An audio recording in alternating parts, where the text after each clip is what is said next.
Nah, itulah beberapa jawaban seputar.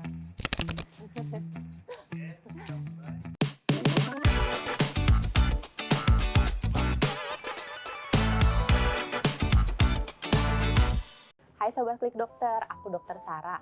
Hari ini aku akan menjawab pertanyaan-pertanyaan seputar speech delay. Simak jawaban-jawabannya ya, biar selalu bisa jaga sehatmu.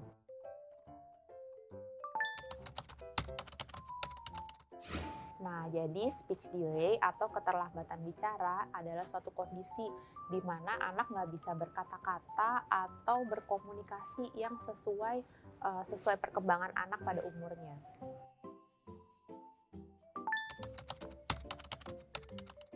Nah, untuk gejala speech delay pada anak, sebenarnya kita perlu tahu bahwa sebenarnya anak meskipun dari bayi, dia sudah berusaha berkomunikasi dengan orang sekitarnya, meskipun mungkin belum dalam bentuk kata-kata. Jadi kita bisa sama-sama perhatikan tanda waspada speech delay sejak anak masih kecil. Gimana sih tanda waspadanya? Misalnya untuk anak usia 6 bulan, dia nggak ada babbling atau dia nggak nengok nih ketika dipanggil namanya dari belakang. Babbling itu apa sih? Babbling itu anak mengoceh dengan satu suku kata, misalnya baba baba baba baba baba. Kemudian selanjutnya untuk anak usia 12 bulan, dia ketika ingin sesuatu dia nggak mau nunjuk-nunjuk, atau kalau kita lihat ekspresi wajahnya ini kurang ekspresif, lempeng aja. Selanjutnya untuk anak usia 16 bulan, kalau dia nggak bisa menyebutkan kata-kata yang berarti, dan anak yang usia 24 bulan, dia tidak bisa menyebutkan kalimat dua kata yang berarti. Nah, ketika ada tanda-tanda waspada seperti ini, kita mesti waspada, jangan-jangan suatu tanda gejala speech delay.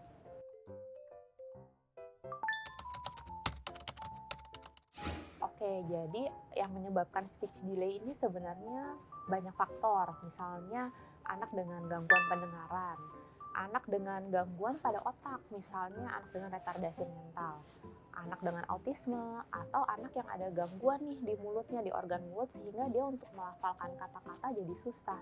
Nah, berbagai faktor ini bisa jadi nih menyebabkan anak jadi punya keterlambatan bicara.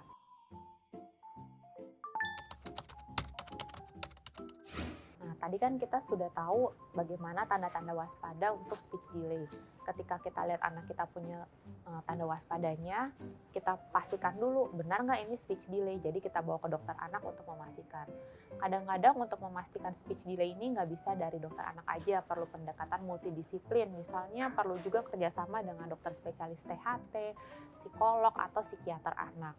Nah, kemudian ketika memang anak terdiagnosis dengan speech delay, akan ada terapi. Terapinya seperti apa? Tergantung dari penyebabnya. Karena tadi penyebabnya bisa beberapa, sehingga mengatasinya atau terapinya pun bisa ada beberapa.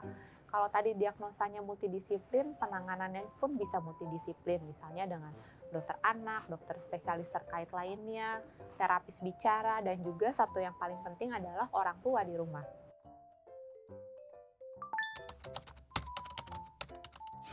Nah, sebagai orang tua yang anaknya terdiagnosa speech delay, pasti pengen anak bisa sembuh secepatnya.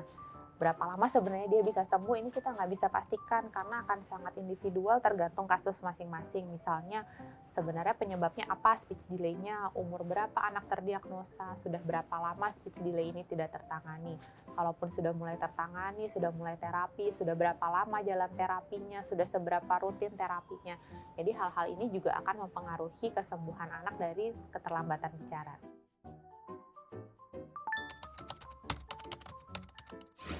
Wah, pastinya sebagai orang tua sangat worried dan khawatir ketika anaknya terdiagnosa dengan speech delay.